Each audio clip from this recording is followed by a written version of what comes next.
Welcome back. I'm Dr. Chaps. We're here at The Return in Washington, D.C., a National Day of Prayer and Repentance. Our returning guest and friend of the program, Lance Wallnau, did you finish speaking? Are you about to speak? What's going on? Oh, no, I'm just here as one of the people praying. I deliberately came in as just wanted to march with Franklin Graham's and then be over here and support the event and just pray like everybody else. What is the significance of this movement or the March with Franklin Graham today? There's tens or maybe hundreds of thousands of Christians on the Washington Mall on the same day that President Trump is appointing a new Supreme Court justice. Well, to me, the real significance is it's like, 40 days out before the election? We're heading into Yom Kippur, I think. So you've got the high holy day in Israel when God decides the fate and destiny of nations and people. And the real thing is, we're in a decisive moment. Let's just say heaven is in a decision moment. And the weight that can transfer whether or not America goes this way or that way, well before the election, is going to be the intercession and the faithfulness of God's people. The remnant of God is the tipping point. And if there's a sufficient cry, as you can hear now in the background, if there's a sufficient call, I believe it could literally tip the vials of heaven over in a direction that could make a massive difference. And I'm looking for that. That's why I came up here. So this is fascinating. We think about the election as something where humans choose their leaders. But in God's perspective, you're saying that God makes a choice too, that God and his angels or in some spiritual way is weighing our hearts today to see if we're worthy of his blessing, and that could tip the election. Absolutely. I mean, in a situation like this isn't like where Putin runs for election, for instance, and you already know what's going to happen, or where your opposition is not even going to survive. This is a case where God says, "Choose ye this day whom you will serve." There is a sense in which the courts of heaven are looking to see what the decisiveness is of the people, and then the people make choices, and then you live with the consequences of those choices. I've been concerned if the church has been asleep at the switch on this whole thing. I mean, early on, my personal opinion is God sent Donald Trump as a Cyrus, a modern-day Cyrus that would actually be for the sake of God's people. I'm not so sure that the church has stood as strongly with him as he stood with us, and I consider that to be one of the issues that I'm repenting of, whether other people repent of it or not. That's fascinating. The last time I saw you in Washington, D.C. was also here on the Washington Mall when Donald Trump was inaugurated. He had just won the election of 2016. We were here in January of 2017. That was the day when your limousine was burned up. Correct. Not too far from here. But months before that, before the election, you wrote a book predicting that Donald Trump would win the election. Right.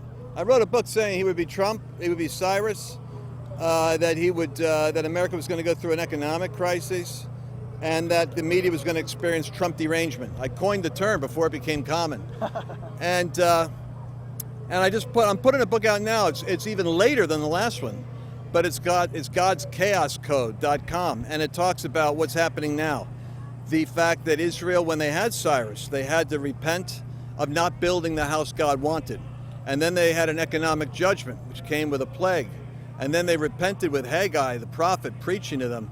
And they got together and began to build a house for the nation. It was the temple. The church in America has to be building a move of God for the nation, not just for a local assembly. Then Nehemiah and Ezra enter in. That's the teaching and the restoration of the walls and gates. We may not see the civic restoration unless we really hit a tipping point right now with the first phase, which is let's build the house. By the way, there's a word awakening shows up right in those prophets, Haggai and Zechariah. There was an angel that awakened them. And I think an awakening angel is what we got to pray for. And the website for the new book is? godschaoscode.com. godschaoscode.com. Can you give our readers what is God saying to you about what might happen? As we are standing right now, America is in such a place of chaos that if Donald Trump was to win the Electoral College on Election Day, there would be an immediate cascade of media coming out saying we have ballots to count. Then we would have ballot questions going on, which would be a flood of ballots coming in. It would be certified by the states. It would go to court. Trump would talk about how it's crooked. And this is all why we have to pray, because the human psyche can only bear so much of this stress. which is why it's going back even to the potential Supreme Court decision. I mean, how interesting that on Rosh Hashanah, the beginning of the Jewish New Year, we have the passing of Ruth Ginsburg. And now today, on this day, as we're in the eve of Yom Kippur, we have a decision made about a judge that's going to go in. And that could very well, I think, play out to be decisive in how the courts end up having to deal with millions of questionable ballots and the resolution of that issue by January 20th. I think we're going to have a continued intercession until God gets what he wants from his people, right up to the moment when this thing gets sorted out. And it may not be November 3rd.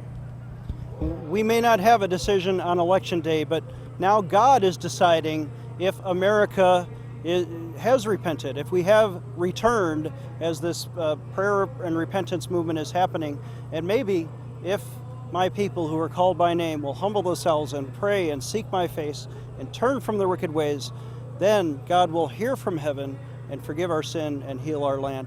Lance, thank you for coming on the program. Always good to see you. All right, godschaoscode.com. Learn more at Lance's website about his predictions for this election. Our website is prayinjesusname.org. Again, that's prayinjesusname.org. Please donate when you visit. Or if you need prayer today, pick up the phone and call us at 866-OBEY-GOD. We'll see you next time. Dr. Chaps needs your financial support to stay on the air. Would you please send your best financial donation today? Please visit prayinjesusname.org to donate online. Or you can mail a check to Pray in Jesus Name Ministries, Post Office Box 77077, Colorado Springs, Colorado 80970. You can also call us toll-free right now, 866-OBEY-GOD. That's 866-OBEYGOD. Please sign up for our free emails at prayinjesusname.org. Again, that's prayinjesusname.org.